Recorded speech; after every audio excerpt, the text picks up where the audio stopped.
இதுக்கே இப்படின்னா நான் பஸ்ல ரேண்டமா ஒருத்தர் கூட செஸ் மேட்ச் விளையாண்டேன். யாருன்னு எனக்கு தெரியாது. ஃபுல் கதையை சொல்றேன், ஃபாலோ பண்ணி வச்சுக்கோங்க. என்னன்னா ஒரு வாரத்துக்கு முன்னாடி கோயம்புத்தூர்ல இருந்து சென்னைக்கு போறேன். எதுல?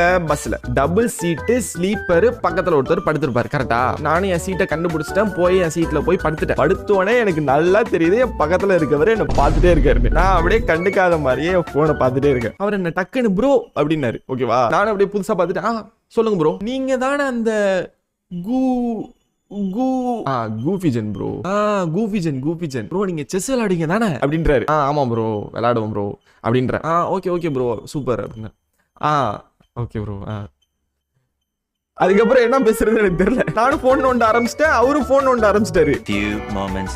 கொஞ்ச நேரம் கழிச்சு எனக்கு லைட்டா தூக்கம் வர மாதிரி இருந்தது. சரி படுப்போம் அப்படின்னு போன்லாம் ஆஃப் பண்ணிட்டு போர்வையெல்லாம் போத்திட்டு படுக்கிறேன். டக்குன்னு ஒரே சவுண்ட். என்னடா சவுண்ட் இப்படி திரும்பி பாக்குறேன். என் வீடியோ ஃபுல் வால்யூம்ல வச்சுட்டு பாத்துட்டு இருக்காரு.